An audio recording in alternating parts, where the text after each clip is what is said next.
Okay, हमने कहा जी global server request post get file env रह गया, छोड़ दो कुकी और सेशन, ये सारे थ्री बस ग्लोबल वेरिएबल मैंने आपको बताया। सिक्योर ईमेल का कोड है, मैं आपको ये करवाने लगा हूँ। मैंने इसको पकड़ा और यहाँ से इसको ये ट्रांसफर, मैं चाहता हूँ कि आप यही कोड लेकर और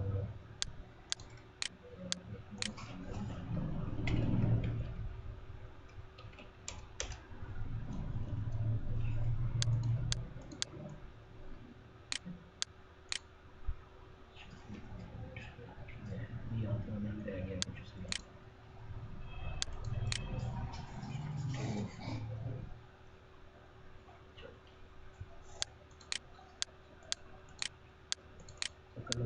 क्लिक किया जी हमने, क्या करने लगा था हमने, हाँ जी। ज़रा देखना है, अगर आपने आप पूरी वेबसाइट नहीं बना सकते ना, तो मैं चाहता हूँ कि कम से कम ना आप इस फाइल को जो बनी बनाई फाइल है आप डेटाबेस के साथ इंटरेक्ट करवाएं। क्योंकि आजकल जो छोटी डायनामिक फाइल होती है ना, जैसे छोटी डायनामिक फाइल कहते हैं, वो जो है वो दरअसल ये हिस्सा है, ठीक है, कि आपने किसी भी वेबसाइट को बनाना है उसमें जो आपका ये होता है ना पोर्शन, ये आपका ज़रूर यूज होगा। तो मैंने यहाँ पर जाकर न्यू फाइल ली, यहाँ कॉन्टेक्ट्स, ठीक है जी, ये मैंने यहाँ पे बना दिया। पूरा तो नहीं, मैं आपको डेटाबेस तो नहीं बना रहा, लेकिन हम उसको इंजेक्ट कर यानी रॉन्ग डाटा को प्यूरीफाई करके चल रहे हैं। तो अभी तक मैंने आपको इतना पढ़ाया था ना, मैं ऊपर आपको PHP पढ़ाता था, नीचे मैं आपको पढ़ाता था क्या चीज़, HTML, ठीक है। अब हम दोनों चीज़ों को मर्ज करके चलेंगे। पहले कहाँ से शुरू होंगे, कल थोड़ी सी हमने बात की थी, आज फिर वहीं से बात कर रहा हूँ। मैंने कहा अगर तो नॉट सेट यानी सबमिट का बटन प्रेस नहीं हुआ तो फिर ये कोड चलेगा। हम इसको नीचे लिखते रहें, आपकी मर्ज़ी, आप अपने हिसाब से चलो, ठीक है। मैंने क्या कहा जी, मेथड पोस्ट एक्शन अपने पास ही जाएगा, ठीक है, यहाँ तक क्लियर। एक फॉर्म का इंस्टेंस बनाए, एक सब्जेक्ट का इंस्टेंस बनाए, एक मैसेज का बनाए, सबमिट बटन आए जिस पे लिखा होगा सबमिट फीडबैक, और मेरा फॉर्म जो है वो क्लोज हो जाए। मैं यहाँ गया, मैंने नाम इसका कॉन्टैक्ट ऐसे रख लिया है, वो आपकी मर्ज़ी है। अच्छा, एक और चीज़ याद करनी है, गूगल मैप्स, ठीक है, भी याद करना है। ठीक, हेडर तो क्लियर हो गया ना, कितनी देर के बाद हमने उसको रिकॉल करना है। अच्छा जी, ये आ गया मेरा पेज, किधर है ये, मैंने यहाँ पे फाइल लेनी है कौन सी, कॉन्टैक्ट्स, ठीक है। फॉर्म आ गया, सब्जेक्ट आ गया और ये आ गया। अब जैसे ही मैं ये बटन दबाता हूँ ऑब्वियसली मेरा डाटा पास ऑन होता है, क्योंकि मैंने कुछ भी नहीं लिखा हुआ, इसलिए मेरा सर्वर रिक्वेस्ट जो है ना इनवैलिड रिटर्न करता है। मैंने बटन दबाया, बटन दबाऊंगा तो फिर दोबारा मेरा कोड ऊपर से पढ़ना शुरू करेगा, ये तो फंक्शन है, ये नहीं पढ़ा जाएगा। यहाँ गया और लिखा हुआ जगह फीडबैक फॉर्म, PHP में गया, not set, no, now we set the submit button, तो वो कहाँ पे आ जाएगा, एल्स के ऊपर आ जाएगा, ठीक है, ठीक हो गया। जैसे वो एल्स के ऊपर आया, एल्स पे आके उसने क्या कहा, एल्स पे आके उसने कहा कि क्या करो, चेक करो क्या, if dollar underscore post form जो है, फॉर्म कौन सी चीज़ थी, सॉरी फ्रॉम, फ्रॉम कौन सी चीज़ थी जिसमें आपने लिखा हुआ था कि कौन भेज रहा है, फिर सब्जेक्ट और फिर ये, मैंने कहा फ्रॉम को चेक करो। अब जैसे ही फ्रॉम आया, यानी फ्रॉम कहाँ सेट है तभी यहाँ आएगा ना, यानी इस इफ के अंदर आ जाएगा, अगर नहीं है तो फिर इधर आ जाएगा। ये इफ है, अगर ये फॉल्स है तो ये इसके साथ है, एल्स उसका कुछ भी नहीं है, फ्रॉम का कुछ भी नहीं है। मैंने फ्रॉम को पकड़ा, ऑब्वियसली बात है सेट होगा, क्योंकि जो भेज रहा है वो अपना आईडी तो लिखेगा, अगर नहीं लिखेगा तो फिर वैसे ही एरर है। तो मैंने क्या कहा जी, एक जो उसने पोस्ट भेजी थी ना, यानी जो फ्रॉम में लिखा हुआ था, उसको स्पैम चेक में भेज दिया। स्पैम चेक में क्यों भेजा, ताकि वो चेक कर ले कि कहीं जो उसने वेरिएबल भेजा है, जो स्ट्रिंग भेजा है, वो उसमें कोई ऐसा गार्बेज एसक्यूएल की क्यूरी तो नहीं है, या कोई ऐसा डाटा तो नहीं है जो मेरी वेबसाइट के लिए, मेरे डेटाबेस के लिए हार्मफुल हो सकता है। अब जैसे ही मैंने इसको भेजा तो ये तो बात मुझे कंफर्म है कि ये मुझे कुछ रिटर्न करेगा, तभी मैं इसको एक वेरिएबल को साइन कर रहा हूँ, ठीक है।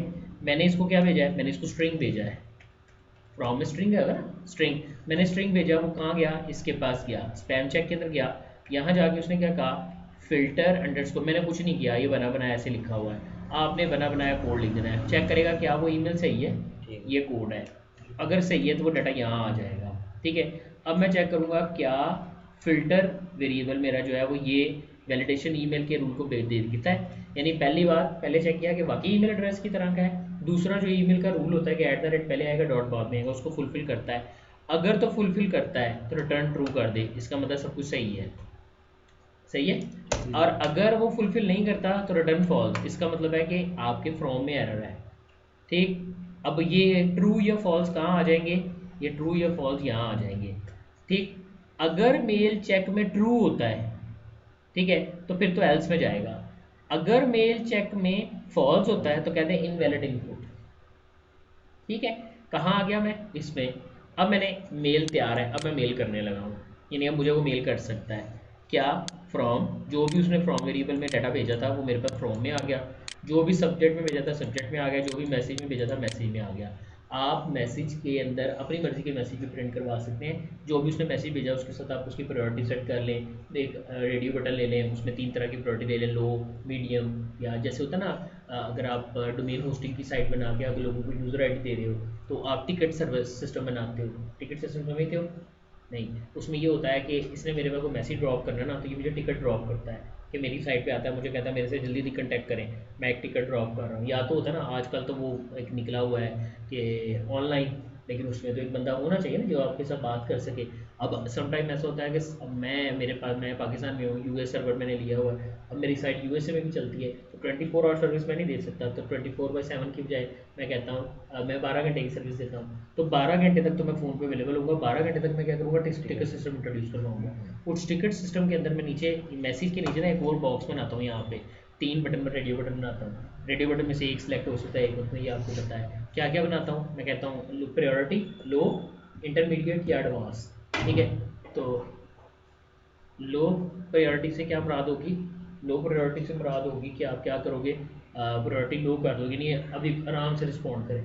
अगर वो प्रायोरिटी हाई करता है तो जैसे ही मैं खोलूँगा, मैंने अपने एडमिन पैनल के अंदर एक क्यूरी लगाई होगी जो ये डाटा को स्टोर करेगी, यानी जो उनकी रिक्वेस्ट को स्टोर करेगी, वहाँ मैंने क्यूरी लगाई होगी select static from ticket system where priority is equal to जो भी आपने करनी है। अगर एडवांस वाली देखनी है, हाई वाली देखनी है, तो हाई वाली प्रायोरिटी वाले पहले आएंगे, पहले मैं उनको सोल्यूशन दूंगा, फिर मैं इंटरमीडिएट वाले को दूंगा और फिर मैं लो वाले को दूंगा। वो होता यही है कि लोग जो है ना वो प्रायोरिटी हाई पे ही अपनी रिक्वेस्ट ड्रॉप करते हैं। लेकिन ये है कि इस तरह आपको थोड़ा फ्लेक्सिबिलिटी मिल जाती है कि अगर मेरी साइड के ऊपर बटन बहुत ज़्यादा है, फिर ऐसे हो जाता है अगर हम 3 लोग हैं तो फिर हम ऐसे भी कर लेते हैं कि यार ये हाई वालों को देख लेता है, मैं इंटरमीडिएट को देख लेता हूँ, आप लो को देख लेते हो, तो आपके पास ऑटोमेटिकली प्योरीफाई होकर डाटा आ जाता है। ठीक। नो डाउट क्लाइंट के ज़हन में तो यही होता है कि जब मैं हाई लूँगा प्रायोरिटी तो मुझे सबसे पहले देखा जाएगा। ठीक। But there is a chance कि अगर हम 3 लोग हैं, ऐसे अगर मैं देखूँ तो मैं एक एक करके देखूंगा कि फर्स्ट कम फर्स्ट सर्व। ठीक है, फर्स्ट इन फर्स्ट आउट होगा ना, जिसने पहले रिक्वेस्ट ड्रॉप की है मैं उसको देखूंगा। लेकिन हम प्रायोरिटी सेट कर लेते हैं, प्रायोरिटी बेस्ड सिस्टम काफ़ी ज़्यादा कामयाब रही है। ठीक। तो इस तरह से प्रायोरिटीज देखी जाती हैं। आगे आगे जी, मैंने कह दिया मैसेज में, फिर वो रैप करा के मैसेज में शो करवा दूंगा विद प्रायोरिटी दिस, वो मेरे पास आ जाएगा। अब देखो किस तरह वेब मास्टर जिसको आपने भेजी है सब्जेक्ट मैंने कल आपको बता दिया था।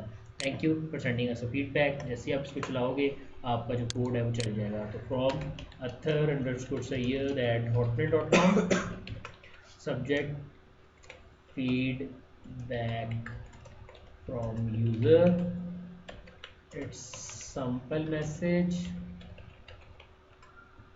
so it can't be possible, server पे चल तो रहा है लेकिन मेरे पे नेट नहीं चल रहा।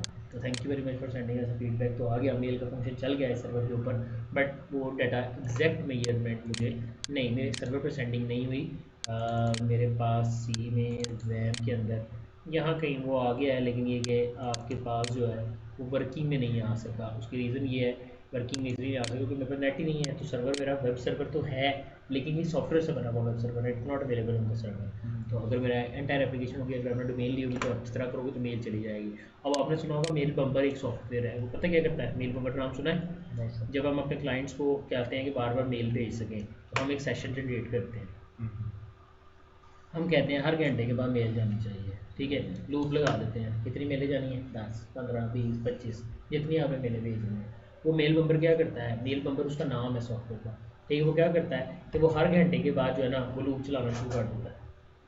और जैसे कुकी एक्सपायर होती है वो वाला पेज कॉल होता है, जैसे वो पेज कॉल होता है और आपकी जो है ना वो ऑटोमेटिकली जो है चलना शुरू होती है। हेडर से मैं ऑटो ट्रांसफर भी करता हूँ, यानी अगर आप रीडायरेक्ट करना चाहते हो तो आप हेडर कॉल 0 कर दोगे, जैसे यूज़र क्लिक करेगा वो वहाँ आ जाएगा।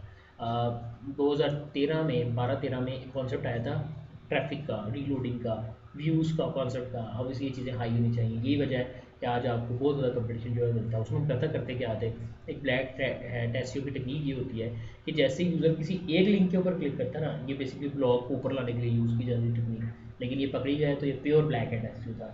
उसमें हम करते ये थे कि हम जब वो यूज़र एक दफ़ा क्लिक कराता था ना, हम अपने पेज को 5 दफ़ा रिफ्रेश करवाते थे लूप के साथ, या 10 दफ़ा रिफ्रेश करवाते थे।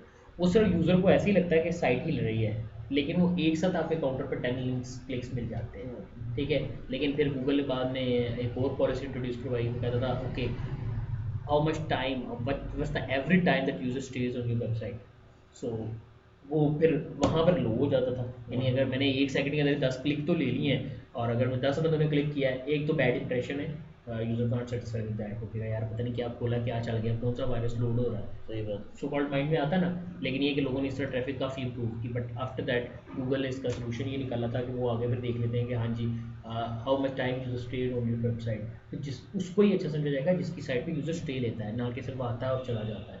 तो दैट्स वाई लोग ये कहते हैं कि आप अपने यूज़र को अपनी साइट पर रखें। जब आप जीमेल पे एक बार लॉगिन करते हो, ठीक है, आप 100 सफ़े देखते हो, वो आपका एक सेशन चलता है, याद रखना है, ठीक है। तो वो 100 की ट्रैफिक आपको मिल तो गई, लेकिन वो आपका एक बैकलिंक काउंट होगा, फिर उसमें बैकलिंक जो कॉन्सेप्ट आता है वो फिर और तरफ बात चली जाती है। क्लियर है जी? तो ये चीज़ क्लियर हो गई जी। हमारा कॉन्टैक्ट्स का एक हमने कॉन्टैक्ट्स नाम रख लिया था, but it's a form for feedback form, तो आप इस तरह से इसको देख सकते हैं। Thank you very much. आपने देखा मैसेज बदल गया है, right. So I just go to this close,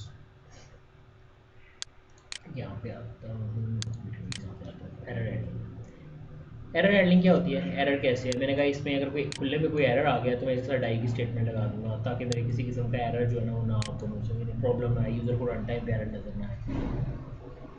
die की स्टेटमेंट लगाई जाती है, मेरा नहीं ख्याल कि इसमें कोई बताने वाली बात है, मैं चाहता हूँ कि आप लोग खुद पढ़ लो।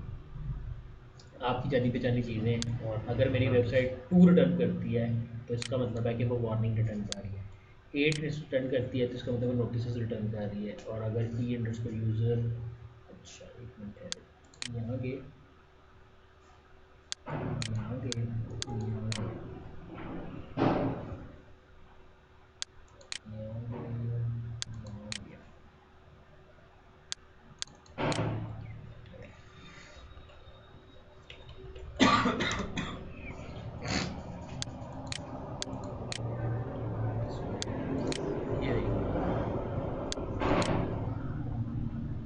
ये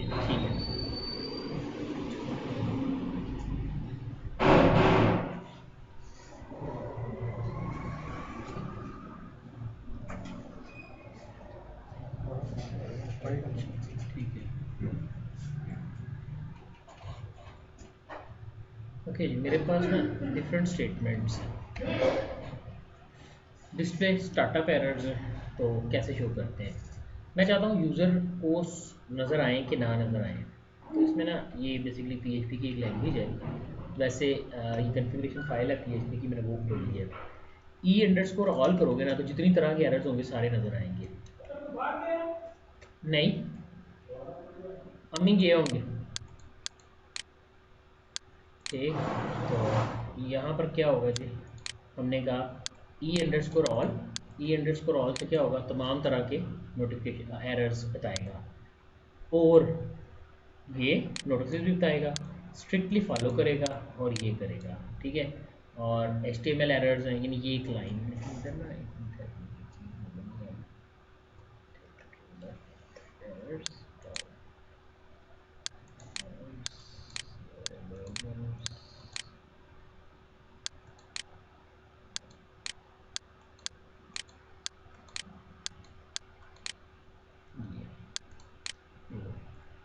अगर मैं ई अंडरस्कोर ऑल लिख दूंगा, ये आपने पढ़ना है, मैं कहाँ आया हूँ php.ini में, ठीक है।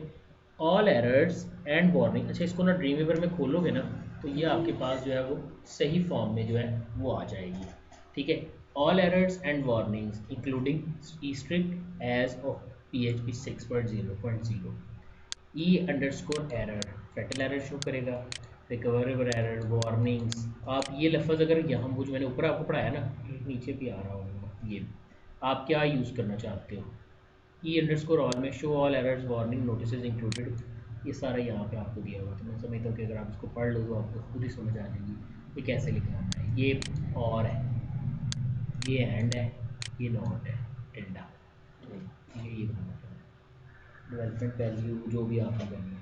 तो आप अच्छा वैसे ना वेब के ऊपर हम ये चेंज कर नहीं सकते, लेकिन ये है कि जो आपके लोकल सर्वर हैं, अगर मैं लोकल डोमेन लेता हूँ ना, तो उनके आपकी चीज़ें खोल के देख सकते हैं।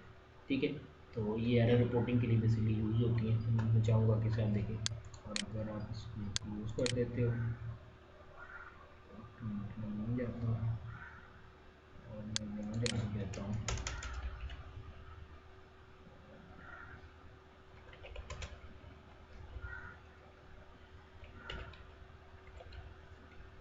क्या था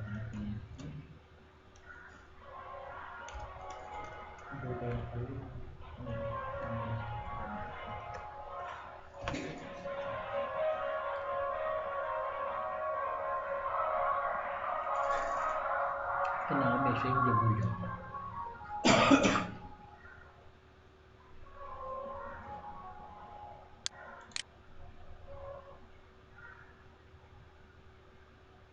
PHP असल में ये होता है इंटरनेट का कमाल। ठीक है, उसमें जाके आपने से लिखना PHP config, तो सिंटैक्स लगा लेती।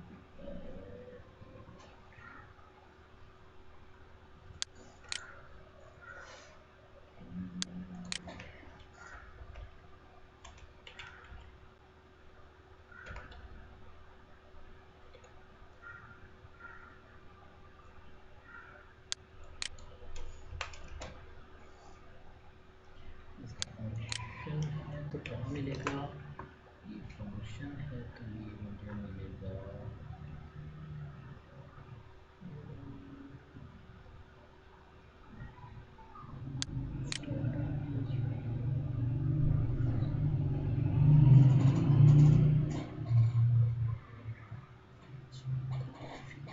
ये देख लेना यार है।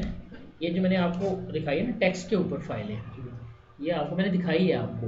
हाँ, वो जो ऐसे करके सेंटर में आ जाता है और उसके अंदर वो एक एक ब्लॉक बना के दिखाएगा। तो वो हर ब्लॉक दरअसल ये php.ini का ही ब्लॉक है। उसमें वो उसकी कन्फिग्रेशन सारी बयान करता है कि ये है, ये है, ये है, इसमें ये वाली चीज़ शामिल है, इसमें ये वाली चीज़ शामिल है। ठीक है, तो आप देखना गूगल में जाके लिखो ना PHP how to check the PHP configuration, तो वो आपको दिखा देगा। ठीक है, तो ये आपने अब देख लेना है। एक्सेप्शन हैंडलिंग में ये चीज़ें हो गई। अच्छा, क्रिएटिंग कस्टम एक्सेप्शन आप खुद से कैसे बना सकते हैं वो भी आप देख लो। एरर मैसेज है, मैंने आपको खाली मैसेज बना के दिखाया था, आप इस तरह से एरर मैसेज आप बना सकते हैं। PHP किसी भी अपने इंस्टेंस को एक्सेस करने के लिए दिस इस्तेमाल करती है। ये वही C# वाला यानी वो कोड है, जावा वाला कोड है। ठीक, और मैसेज आ गया एक्सप्लेन, आगे आप देख लेना, इसमें कोई ऐसी बात नहीं जो आपको ना आती हो। नेक्स्ट फिल्टर क्या हो, ये चला गया, ओके कर दिया।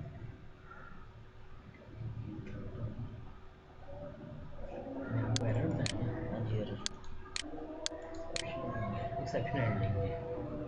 ठीक है, ये आया, देखना है। मैंने कहा ये, अब मैं कहता हूँ थ्रो, थ्रो क्या होता है, एक्सेप्शन सेंड करता है। क्या है, एक्सेप्शन थ्रो करेगा, ये आ जाएगी। अब इसके ऊपर थ्रो क्या है, ट्राई कैच भी लगाते हैं।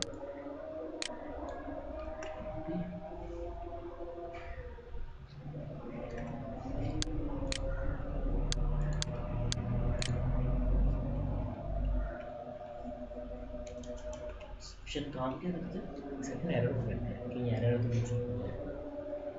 एरर को ख़त्म कर देगा, एक्सेप्ट नहीं, दिस। पेज बंद नहीं होने देगा, उसकी बजाय जो है वो मैसेज और भी शो किया वो आ जाएगा। देखना, ये फंक्शन है, अभी तो नहीं चलेगा। नीचे आया, यहाँ आया, मैंने कहा PHP फंक्शन नहीं चलेगा, फंक्शन को बंद कर दिया, यहाँ आ गया।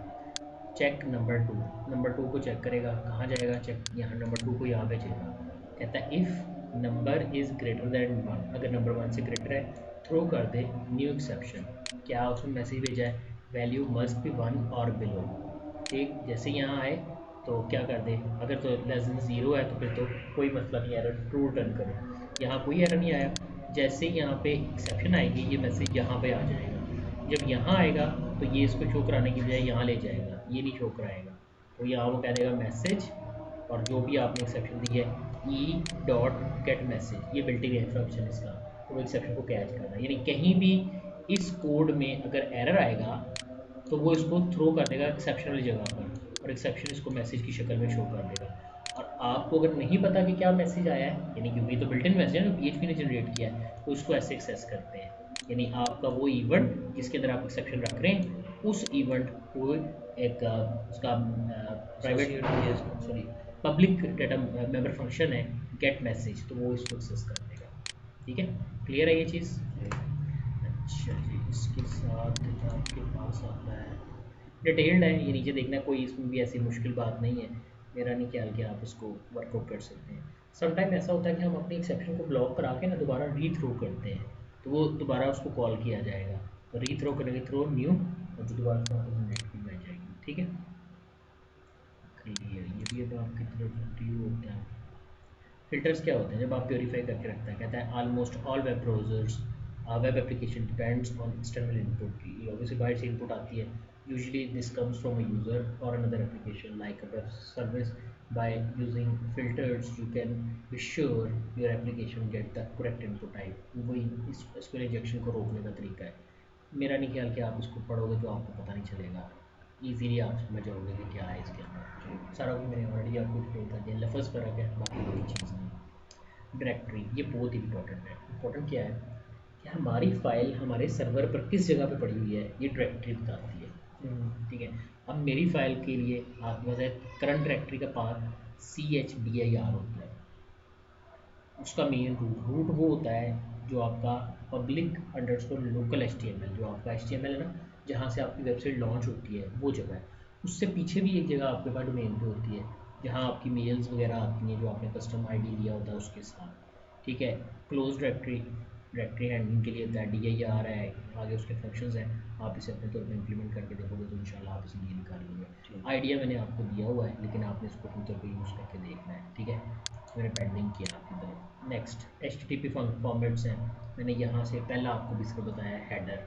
हेडर क्या करता है? Send a raw HTTP header to a client. ठीक है, और PHP 3 से आगे ये सब सपोर्टेड है। इसी तरह हेडर लिस्ट होती है, उसमें आप पैरामीटर भी भेज सकते हैं, सेंड क्या क्या मैसेज सेंड किया जा रहा है, उसके अंदर आप कुकी भी सेंड कर सकते हैं, और ड्रॉ कुकीज भी सेंड की जा सकती हैं। तो ये सारे डाटा आपके पास हेडर किसके अंदर आता है? HTTP फंक्शंस के अंदर आता है। तो उसका एक फंक्शन है हेडर। मैंने बहुत ज़्यादा यूज़ करता हूँ मैं हेडर। जो भी साइट होती है ना, तो अगर ऑटो स्विचिंग करानी हो ना, तो फिर जैसे होता है डाउनलोड का पेज आया, और वो डाउनलोड का पेज जब तक डाउनलोडिंग शुरू नहीं होती वो वहीं रुका रहता है।